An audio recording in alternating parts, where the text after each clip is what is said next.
Goeien en welkom bij het Scootjesjournaal hier uit Sleertwaai. Ja, het wordt alweer de vierde wedstrijd in de IFKS. En aan boord van de Gaafsterland de verrassende winnaar van Joert in de Grutte A. En dat is Sikke Heerskop. Aan tafel een orenzieler, geen wedstrijdzieler, Cornelis Dauma. Hij vaarde de Atlantische Oceaan over van Amerika naar Lemmer. Nou doggen dat er meer, maar hij die dat zonder ondervinding. En Klaas Jansma, hij wie een nacht in het ziekenhuis. Je weet nog wel vanwege de wespensteek. Maar hij is weer helemaal fris en fruitig. Ja, we zijn bij Sleert, hè. En Sleert, dat is zo'n mooi stadje.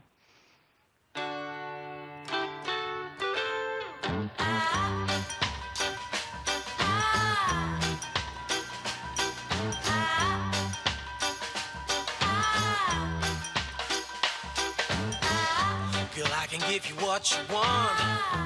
I can give you what you need. I saw you looking back at me. So come on, baby, what's the deal? 'Cause I'm ready. Yeah, baby, I'm ready.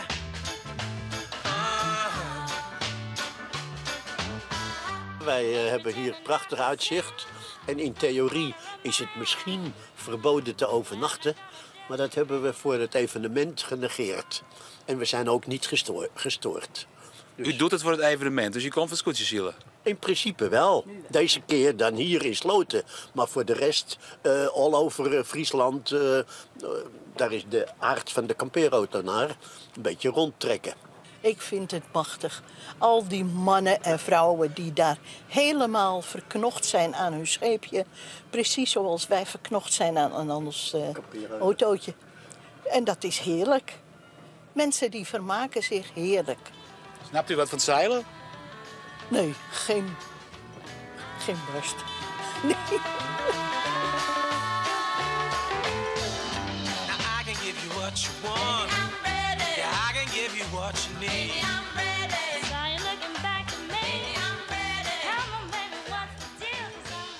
Nou, je kent Sjen elke keer het naar de zin. En wij ik hier aan boord van de Gaafsterland vanzelfs. Ja, eerst maar even Klaas naar Dij. Nou, juist, maar de Westbestek, wie stond er weer op de radio, dus gaat goed. Toch? Ongelooflijk. Ja, moest naar het ziekenhuis. Ja, wat ik al aan mij maatje. Ik denk dat ik niet vanzelf roer. En toen zeiden ze, ja, maar dan moest even naar die dokterswacht. Die zei, dokterswacht is spoedeisende hulp. Spoedeisende hulp zei, is observatie. Observatie zei, maar dat gaat niet goed. Oh, en het was antifuus. Nou, ja. Het was een draaiende spiraal. Ja, van heel het niet onder. Ja, en hij is nou ook voorzorgsmaatregelen, want er was net dat ik nog een keer gebeurd. Dat was het net ook. Ik heb nog pennen. Die moet ik altijd bij me hebben. Ja. De zanggrote pennen. Oh jee. Ik denk, het is wel dat ik hem in de beurs steken kan. Maar zo'n pennen moet ik... Nou, bij mij, mijn gewone pennen ben ik altijd ook kwijt. En dit is een soort injectiespuit en dan... Dan moet ik wel met wat Dijs aan krijgen. Bob. Nee, maar ik zelf man. Ik hoef niet. Ja? Maar het was zo'n geweldige vakantienacht. Dat Ik wel. heb wel een stuk of jou 5 meisjes om me heen, zo zorgzaam. En Antonius ziekenhuis. Meisjes in de hele wereld, ik maak er geen reclame van mij.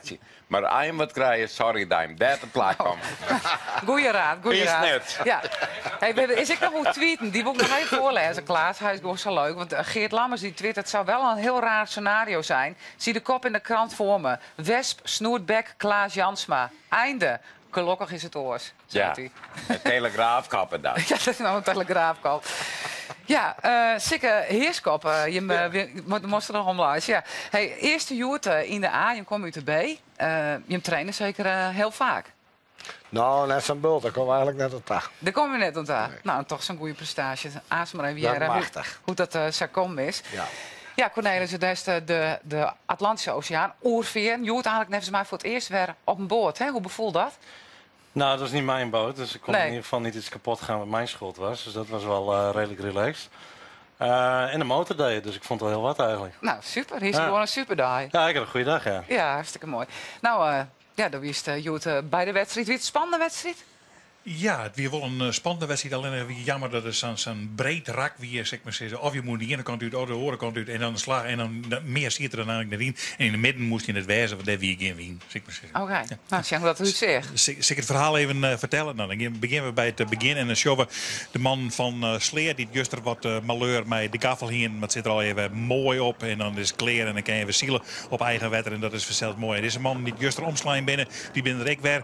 We gaan net eens het lullige vleugeltje zien litten wat ze erop hebben. Maar meer weer dat ik net, want het bleef op dezelfde kant in. Dan zijn we er dus weer. Nou, dan krijgen we een stikker wat valse stadskeer. Wij de route even melden. Gewoon naar de wal tussen wat zijn en balk in en dan weer om. En er zit dan een gate en dan ga je zo weer om naar diezelfde keer. Dus het is gewoon eigenlijk hin en weer zielen op de Slettemer markt. Nou, laten we dan maar even naar de echte start zien. Want ja, de tweede start toen ze de zwarte vlaggen. Dus wie iedereen toch wel wat benauwd net gauw de start komen. Maar op een nijwinder werd een peer die er helemaal onder zit. En Sipo Siesling hier joggen. Ja, kom dan toch omheug op tijd. Hij bezocht er wel wat tussen te komen. Maar dat slagen dus helemaal net. Want je zit er onder een oor. En dan kom je absoluut net voor. Hij moest dus voordraaien en weer weer omkomen. Nou ja, het is voor Sibo op Slettemer maar altijd ongewoon. Dan zien we hoe de Twamman eigenlijk wel voortkomen. Dat is in eerste instantie Hendrik Keizer. Die koer stuurboord. En zeker Heerskop. Die kan daar voortkomen. Die gaan naar die Walta. En de rest gaat eigenlijk naar de oren Walta. Schitterend uit die Sjogge de Raderhoek en Henk Rechts. Die beziek je voor te komen. Maar die haalt elkaar wat in de besnijing. En dan sturen ze wat te leeg om goed voor te komen. De Slettemer, maar achter de Staremer langs de Jilles Banstra, die gaat heel goed. Komt Jilles goed bij die tonnen, want die Slettemer die komt goed. Waarom is achter hem langs gaan? Komt hij erbij? Kan hij om de tonnen komen? Kan Jilles om de tonnen komen? Ja, Jilles kan om de tonnen komen, maar het scheelde net zo hele volle.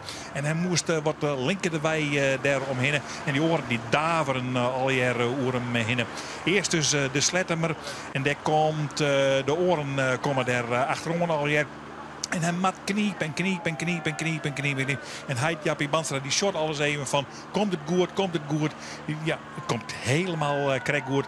Maar dan zetten ze wat op het vierde, zesde plak. Als er al je meesken om hem heen gaan. Maar het is een schitterend gezicht hier op de Slettemer. Maar met een prachtige tops koel te vieren. Ja, en Sibo Siesling, ja, die had weer de Slettemer business. Die zit helemaal achteraan in het veld. En die man die komt dan ik om de tonnen en voor. Nou, dit prachtige beeld had je daarna. Want dan ga je met al die skippen zo wat tagalieken. Wat doet Henk Rechts daar? Naar boven. Loeve. Dan met zeker Heerskop ik. Dan met Hendrik Keizer ik. Komt dat al je goed? Komen die man daar naar bij? Hij loeft maar terug. Dan met de jonge Jasper zelfs omheug. Komen ze goed bij die tonnen? Ja, ze komen goed bij die tonnen. Maar de voordeeltrekker van dit alles, dat wie is zeker Heerskop. Want die komt dan eerst om de tonnen. De orentonnen, ja, daar gaan de Slettemer eerst om en daarna de Staremer. Maar deze man die komen dus achter hem om de tonnen. En hij maakt daar een uitstekend gebruik van zeker Heerskop. En hij zoen in de wedstrijd net in een westjen eigenlijk. En dat die je wel heel verrast. Je ziet hem de Staremer om de tonning en daar weer de Slettemer al om. Dat weer dan de orenkant, want je mij weer beide kanten om. Sibo Siesling komt net echt los nog. Ja, Git wil staren gewoon wat naar voren. Maar dit is gewoon zien maar net. Als ziet er hier vanzelfs skitter. Nou, je hebt zeker Heerskop komt de eerste om de tonnen. Geen enkel probleem. En hij short net om. En hij hoeft de hele wedstrijd ik net weer om te zien. Het is eigenlijk wel een lekker gevoel uit die samen wedstrijd te zullen kennen. Want daarachter, ja, de klooien ze zelfs om het leven. Die man, daar komt de jonge Jasper aan. Daar komt Tony Brundel aan. Daar komt die Slettemer aan. Daar komt Jelle Talsman. Daar komt Hendrik Keizer aan. Daar komt de Eeltje aan. En die zitten al hier op elkaar te loeren en op elkaar te passen. En zeker Heerskop die koer dus mooi voortvaren. Maar denk om deze man, Siep Meijer, is intussen on kop kwam in het klassement na deze wedstrijd. Want hij bloedt gewoon altijd voor in Zielen en had 4 wij de minste punten. Nou, de jongens van Los komen er net helemaal goed terug. Is wel wat verrassend in deze wedstrijd. Je kent ze krek van Los, maar het hier net al te volle oer verzeld. Maar zo wie er altijd spanning verderop in het veld. En dat wie eigenlijk wel aardig om te zien. Dat die skippen net echt los van elkaar komen. Zomaar eens naar Jelle Talsma. Komt wat naar voren, maar het valt niet op wat zien van een kampioen van 2 jaar Lien. Dat hij net meer naar voren komt in de wedstrijden. Want Nota had misschien wat het tuger wat oors opstaan. Het kan het goed werden. Nou, en deze man gaat nog altijd voorop. Geen enkel probleem. Short nog steeds net om. Hoeft ik net om te zien. Er is geen enkel probleem voor hem. Wat zal die mannen mooi, dat zal Raas wel vertellen hoe mooi die wedstrijd weer. Er komt Siep Meijer achterom en dan komt Tony Brundle achterom. Die gingen een geweldig duel. Dan zie je die Slettermer en Walter de Vries en dan komt de rest. En ja, ik mag eerlijk zeggen dat Jilles Banster dat wel lang volhouden hier. Om daarvoor al die mannen te blijven. Die voelen maar on en die voelen maar on. Maar hij bleef er hult niet voor. En Henk Rechts kwam dichter bij Tony Brundle. Want die woer wil zien dat er daar in de richting kwam. En Tony Brundle die kon op een gegeven moment net eens meer vooruit zien. Die kon alleen maar achteruit zien. En weer die staren maar bij de tonnen. Die kon met alleen krek voorhouden. Maar hij kon keurig die kruisrakjes zielen. Nou, dat wie het belangrijkste verzeld. En ja, dan kwam dat vreselijke eind van de wien. En dan kwamen die al die grote tuingen weer. Maar hij kon het krek voorhouden. Nou, dat wie toch wel schitterend. Nou, hier show je me even dat Jelle Talsma op heugel loopt. Maar dat mij net waar met de loert in de vak, want er valt een man op boord, zeggen hem krekken. Maar ja, misschien show hem net goed. Nou ja, je leidt het dan in het water. En die moet er even zwemmen, jonken de loerte die te brutsen is.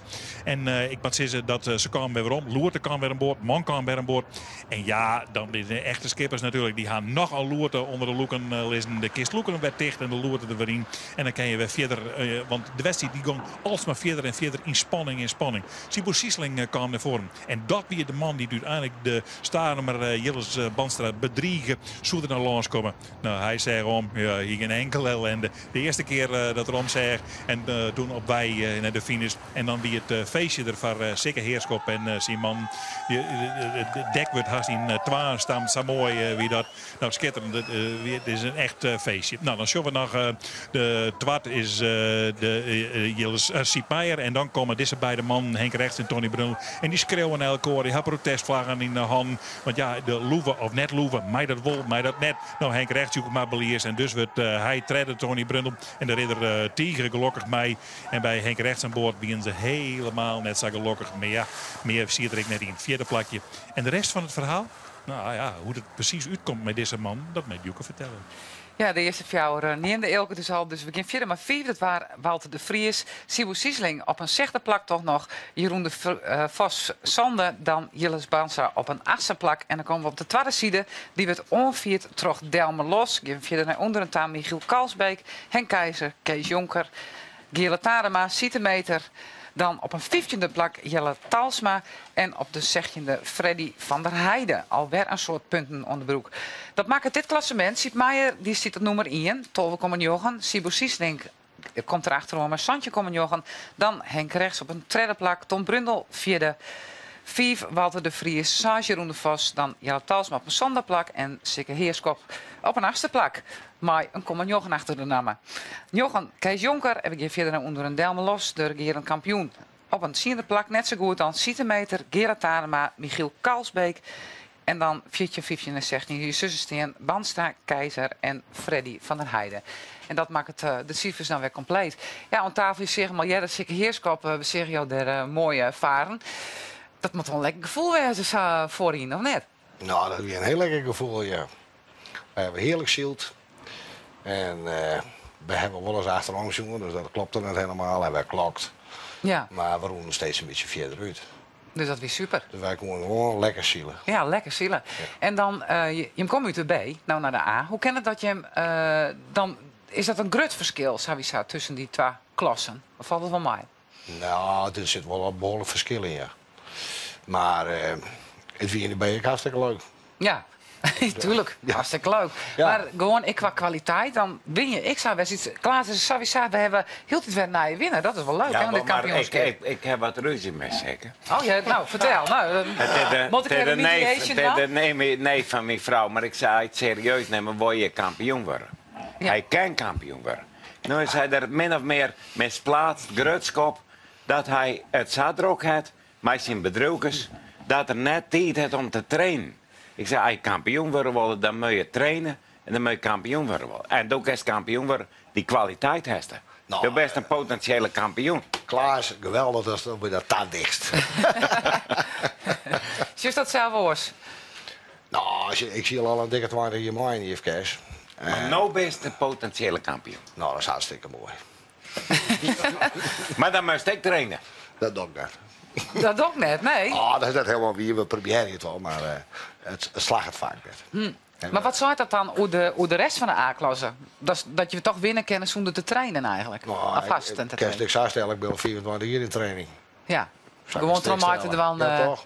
Nee, maar de vraag is even, neem je dit kampioenschap serieus en gisteren met de man goed voor?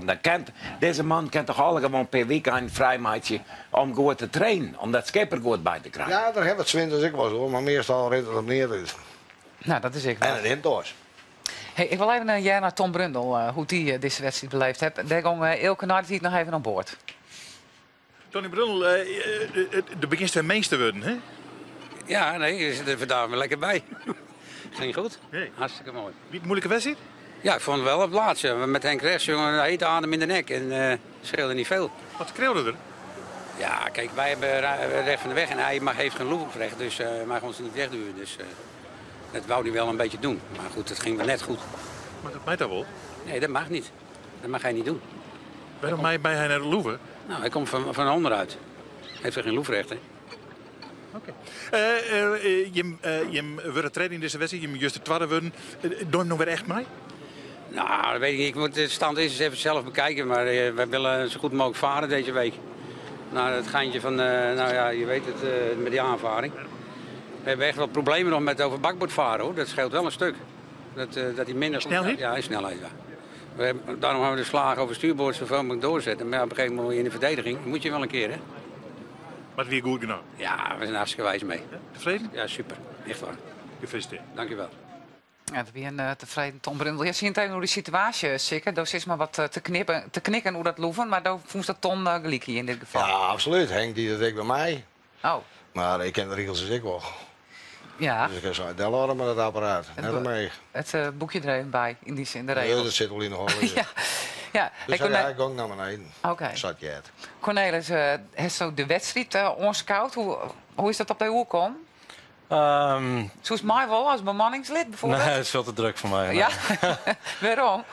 Nou ja, Atlantische Oceaan, er zit niks om je heen. En hier moet je wel de hele tijd opletten gewoon.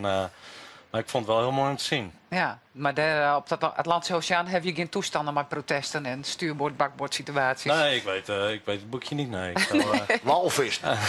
Je pas op voor de walvis. ja, walvis, ja. Maar daar kun je toch weinig aan doen, dus daar moet je geen zorgen over maken. Maar ik vond het heel mooi. Ik vond dat de boten ook heel snel gingen eigenlijk. Ook heel erg overhelden. Meer dan ik had verwacht in ieder geval. Ja. En ze kon ook heel scherp varen. Het is gewoon een veel betere boot dan die van mij bijvoorbeeld. Ja. Is er wel een storm, hè? Daar heeft het aansnijden over. Want we eerst nog even over Sibo Siesling hebben. Ja, dat was goed. Want Sibo die vader Joert zegt de plak. We hier een camera en die zit onder de opstekker. En dat jouwt deze beelden. Wel weer een mooi gezicht, Klaas, hè? Prachtig. En je krijgt Mooi weer van Sibo, hij staat er min. Maar hij helde wel in. Hij kon nooit bij zeker komen. Maar je kan zeggen dat... Zeker weer zo goed. Je moest even zeggen, Klaas, dat we hoe dicht die skippen dan ik balken binnen. Hè? Je komt die geek en de opstekker heel dicht bij elkaar. Die heeft een heel spectaculair gezicht. Wat een mooie kamer. Ja, techniek staat voor niks, hè? Ja, dat was dus even een proef om het op deze manier eens even te letten. Ja, ze kennen dat het al heel dicht bij elkaar is. Ja, zeker heerschap. Op die skip zit Thuishaven Rotterdam. Ja. Dat is net echt een Rotterdams accent, moet ik zeggen. Nou ja, dat heb ik recht als Friesland definieerd nou. Oh, hoe definieer je nou Friesland? Pakken dat hoekje er een bij. Daar heb ik het in de vereniging. Ik was door een gezeur die dan in Greensbouw ben en zo nou. Dat soort geleuter.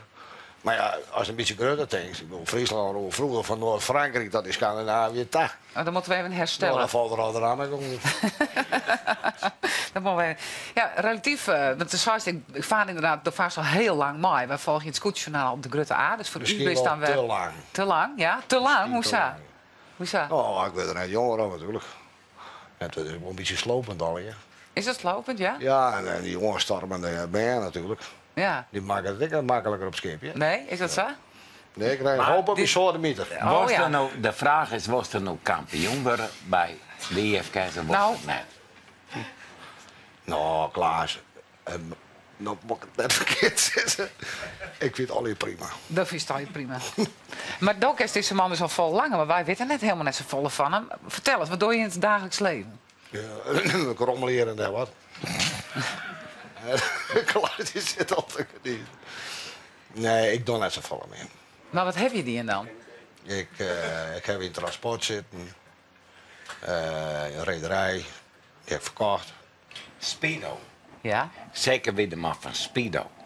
Ja. Dat weer een Speedo. totaal ter neergeslagen bedrijf wat compleet weieren zakken in de vaart der volken het zeker dat pakt. Dat weer een bedrijf in Rotterdam, Ja. toch? Ja, een roemvaartbedrijf, partycruises enzovoort. En dat Ja. had hij verkocht en doeksen. Oké. Hé, dat zou ook praten, dus toch vertel eens wat hij toen doet. En dan, toen straalde hij een stukje in de kranten ja. dat er net meer zin in op familiefeestjes. Oh ja? En dat stond boven binnen. Dat is ook zo. Ja. Vertel eens even, wat wie er nog aan Nou, dan? omdat je dan bij familiefeestjes altijd jaren van iemand die het bent is. Ja, ja. En je wil graag iemand die voor het kampioenschap hem serieus inzet. Oké, maar even, is dat zo? Zeg maar, er is nog geen bedrijf meer. Jawel. Oh, wel. Jawel. Crashes. Ja, dat doe ik nog. Kinderopvang. Kinderopvang. Dus ik ben eigenlijk een heel druk baas, of net? En aandelen, dat is het zeker. Dat gaat heel geweldig. Ik krijg een beetje het idee dat ik hier op een familiefeestje ben. Hè? Zodat ik, Cornelis? Ja, wel Ja. een beetje. Ja. Het kan Zo, hij is Ben en ik ben Boeten. je bekend, ik zat wel dat je in beneden zit in mijn borrel en gewoon even die Dat doe familierelatie. we wel vaker nog. Dat doe je wel vaker nog, ja. Maar het is dus wel zo dat je dat zo lang doorgaat dat je er genoeg leefde voor hebben om heel dit weer mee te doen. Ja, maar ik vind het een prachtig spulsje. De vereniging vind ik prachtig. Ik heb altijd twee dingen heel mooi gevonden aan het scootsersiel. En dat is jong en oud. Dat vind ik echt geweldig. En dat het uitmaakt wat je in Duits leven doet. Ja. Dat vind ik mooi. Ik heb altijd de twee mooie dingen aan het scootsersiel voor. Het maakt het natuurlijk dat je in Duitsland leven doet, maar het is wel handig dat je wat geld hebt om altijd terug bij het scootje te hebben. En bijvoorbeeld, het kost nogal een cent, of net? Nou, dat ben je Zeker het fjouwer in deze vloot, ja? Ja, oh, zo. Je bent ik rijder in de IFK's. trein heel. Oké. En welke is die hele? de Broden Los, de kampioen van Vlindeer. Ja. Maar dus, die hebben al die fascinatie ervoor. Het scootjesziel. Ja, dat is duidelijk. dan doe je dat in 24 keer, toch? Nee. Maar zit het dat in het wedstrijdziel of zit het in de Nee, scootjes zelf? het is gewoon de sfeer en het is ook vakantie en het is een prachtig hobby. Ja, nou, ik loop deze man het net de ambitie voor de kampioenschap. Hoe Ja. lang als Derek Stiekem operaast? wel, Oh, nee, en ik zal je vertellen, hij maakt het ik nog een geduchte kans. hij glimt het een beetje, hè? Ja, want Zie je zat dat het ik? Joet gang en dat kan morgen in Ichtenbreg. Ja, ze wij En dan zijn belangrijk. best zeker wat het klassement. Hij zit op side 1, hè? Op nummer 8, maar hier in Jochen. En hij zit dus nog vol in de slag. Ja. Dus deze man moet in de gaten houden. Dat zien we Dat deze doen week we. zeker dan. Ja, dat weet ik, hè? We horen die in de gaten, hè? Nou, dat is Zeker? best. Oké. Ik heb hier een cd in de hand en die is van Sietse Bauma. Die heet Strings on Air. En hij is een gitarist van Harry Saxioni, de bekendste gitarist van Nederland. Ik al een hele hege pet van op het. Hij speelt hier een stick deadline en dat mijn percussionist en die heet Christian Dijkstra. Jongens, doe maar.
Ja, Sietse Bouma, die skeur die muziek ik nog zelf. Wat woest zij zeker? Nou, dat vind ik nog knap.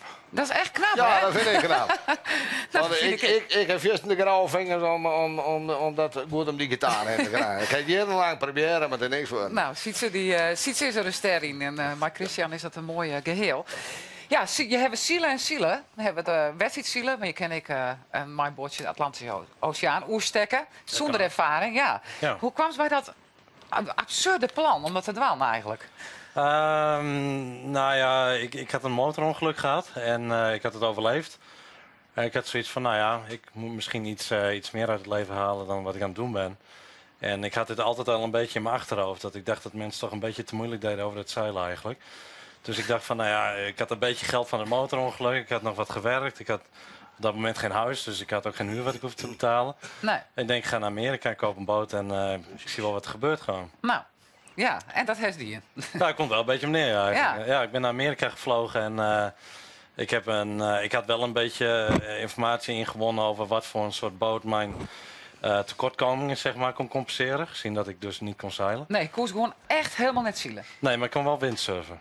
Oh, dat scheelt nou. Nou, ik kon windsurfen, zeilen, het is in principe hetzelfde. Ja.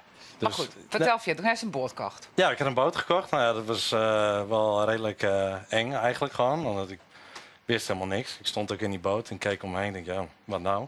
Ja. Ik bedoel, ik weet echt helemaal niks gewoon. Dus toen kwam ik er was een Vietnam-veteraan die naast mij lag daar. En die vond mij eigenlijk wel interessant dat ik dat deed. En die heeft me een beetje geholpen in wat er allemaal gerepareerd moest worden. Wat er allemaal gedaan moest worden. En hoe ik mij, niet hoe ik mij voor moest bereiden. Maar als ik een vraag had, kon ik dat altijd aan hem stellen. Ja. Wat kostte die boot? Dat is $19.500. Alsjeblieft, dan weet ik net niks. Nou, het was net niks, ja. Het was net niks. Ja, het is niet veel geld, Ja. Nee, zeg maar. Ja, en wie is dus in principe net echt super voorbereid. Maar er is wel die reisomgang, maar die is net alleen nog, hè? Die is nog hier, maar hier die dan ervaring? Nee, omdat ik wou iemand hebben zonder ervaring. Oké. Ik dacht, als ik iemand heb met ervaring, dan doet hij alles. En dan is het niet mijn avontuur meer. Nee. Dus ik had iemand gevonden uit Kansas. Nou, dat ligt, zeg maar, als je Amerika hebt, dat ligt Helemaal in het midden. precies in het midden. Dus dit is zover, geen enkele stad is verder verwijderd van zee dan Kansas. Maar na iets van 4 of 5 dagen, toen gingen we door allemaal olieplatformen. Er zijn een paar keer haast tegen aangetikt. En 1 keer echt haast overvaren. En er was zoveel mist dat je de boeg van de boot niet kon zien. Ja, als je boot 40 meter is, dan maakt het nog niet zoveel uit. Mijn was 10, dus dat is echt hele dichte mist. En hij werd gewoon helemaal gek, hij werd helemaal bang. En hij zei, ik wil naar de haven toe. En is van die boot afgesprongen. Oh. Ja, dus ik zat daar alleen. En ik mocht er ook niet liggen eigenlijk. Dus ik kreeg meteen politie op mijn dak. En wat doe je hier? Ik zei, maar de motor is kapot. Ja. Een beetje een Smoesje? smoesje, alhoewel het later wel waarheid is geworden. Maar in ieder geval, ik zat daar dus. En ik had mijn vriendin aan de telefoon, die ook in Texas woont. Toen de tijd althans. En ik zei van, ik moet gewoon verder, anders word ik gearresteerd. Dus ik moet gewoon echt doorgaan. Ja. En die zei van, nou ja, dan sleep ik mijn broer er wel naartoe. En die is toen daar naartoe gegaan. En die heeft me, zeg maar, samen zijn we toen verder doorgezeild. Maar Texas lijkt ik net echt aan de kust. Ja, het was dus een stukje inderdaad. Ja. Een klein stukje wat aan de kust Maar goed, want Klaas Vregeklek al op een oceaan wat ik al stwarmje. Dus die best wel vers ik wat zien komen stwarmen. Ja, één avond waren we aan het borrelen. En dat moet je nooit doen als je aan het zeilen bent. En toen ging ik nog wat meer borrelen en was ik een beetje slaapgevallen. En 1 keer word ik wakker en wat de rugleuning was zeg maar horizontaal op dat moment. Snel de zeilen gedumpt en er was echt een donderstorm die in 1 keer 40, 50 knopen over die boot heen ging met alle zeilen op. Het heeft iets van een uur geduurd voordat we überhaupt de zeilen naar beneden hebben kunnen krijgen. Toen hebben we 1,5 dag in die storm gezeten en dat was gewoon, we wisten ook echt helemaal niks. Dus we hadden... Kreeg je geen waarberichten dan? Nee, toen niet, nee. Nee, we hebben gewoon het fok laten staan en mijn boot die gaat niet snel kapseizen. Dat is wel een gelukje dan. Ja, daar kwamen we toen ook achter inderdaad. Maar we zijn gewoon maar door gaan rammen. En op een gegeven moment, toen appte die storm een beetje weg. En dat was de eerste echte. Okay. We hebben ook wat beelden. Intussen liggen we hebben wat beelden van dat station. Hier zullen we daar. Als soms je zelf weg. Zit er snoort uit, moet ik zeggen? Ja, de motivatie was een beetje aan het opdrogen.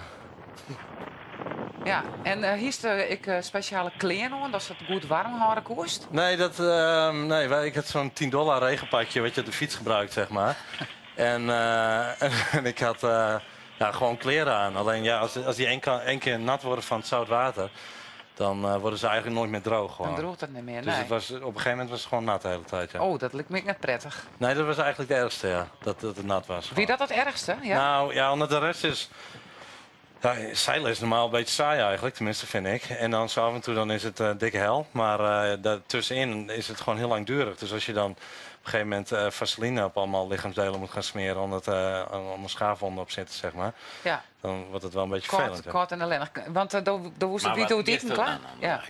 Sorry? Het eten. Wat eet je dan? Oh, we hadden volgens mij voor 60 dagen hadden we blikvoer. En, maar kwam er wel een vliegende vis op die dek? Ja, die wel, ja. Maar die en zijn zo heeft klein. die ik daar maken?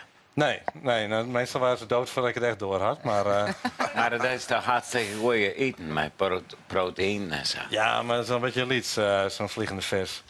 Dat zou niet voor zo aan de dijk zetten. Maar hoe lang heb je daar Oedien? Houston, Florida was twee weken of zo, 2,5 week. En Miami, Azoren was 35 dagen. En Azoren, Ierland 14 dagen. En Ierland, Nederland, dat was 12 dagen. En wat vond je het zwierste stuk? Ik denk dat ik eigenlijk het kanaal het zwaarste stuk vond. Oh ja? Ja, niet, omdat we hadden dus een motor die echt gewoon op sterfbed lag. Dus ik wou die niet aanzetten de hele tijd. En we hadden geen wind, dus er ging de hele tijd 30 mijl vooruit en dan 10 mijl weer achteruit. En daar word je gewoon helemaal gek van. En daarnaast waren overal vrachtschepen de hele tijd. Dus je kan eigenlijk niet manoeuvreren, je wil je motor niet aanzetten en je gaat nog ineens vooruit uit. Nee. Zeker, wat vies van dit verhaal, van dit avontuur? Ik vind het maakt een mooi verhaal. Ja? Ja, de getuig van lef. Of er zit een trintje los, dat kan natuurlijk niet. Maar het is me goed dat ik een scootje gehad heb, want die donder je wel om, hè? Ja, dat had ik al wel door, ja. Ja. Maar de wetenschap die snel heeft, heeft het nou die? Zo is het wedwan, dit avontuur? Nou, Of een oor onrieren om dit te doen? Nee, zo denk ik niet. Ik denk dat ik heb wel een beetje een soort van engeltje, hoor. Ik heb altijd gewoon op de een of andere manier net genoeg mazzel om... Wanneer wist haast deed? Nou, dat was er één keer dat wat waren we zeilen aan het reven. En, wist een wespensteek. Nee, die hadden we daar gelukkig niet. Nee.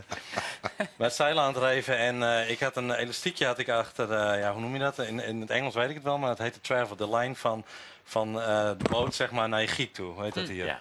Nou ja, wat het ook maar is. Die lijn? Ja, die lijn schoot los en ik zat wel aangelijnd. Maar ik ging net naar voren, ik zou haast het water invallen en toen kon ik mijn balans behouden. En toen later kwam ik erachter dat het dus niet aangelijnd was. Ja, ja. En dan in het midden van de nacht, als je dus aan het reven bent, ga je 8, 9 knopen. Maar ik had ook geen reddingsvest en al dat soort dingen. Dus als ik overboord was gevallen... Is het net overleefd? Ja, had ik het niet overleefd. Nou, we hadden ook geen motor en mijn boot die drijft heel erg af. Dus zodra die omgekeerd was. Ja. Spannend verhaal. En de competitie is spannend. Die gaat morgen weer terug. Klaas? Ja, en ik verwacht je een hele soort van zeker. Hij heeft nou 3 dagen oefening. Hij er nou bij. En dat schip wordt zo goed. Klaas, nou, Oké, nou hey. En Klaas, ik nou het waarbericht van. Ik moest in Duits zeggen, er moest jip in die glaasje. Want ik zie nou waar de wespjes zit, moet ik maar zeggen. De waarsvraag verwachting. Morgen zullen we op het zoeken, maar het is lekker warm. Tussen de 22 en 24 graden. En er zit de meest matige wind uit het eerste. En dan nog even jongens, dan kan het echt niet waar worden. Dus dat is alvast even een waarschuwing voor de wetensport. Nou, morgen weer een mooie night, toch? Dacht ik. En dan binnen wij er ik ben met het Scootjes Journaal. Dus, ontmoeten.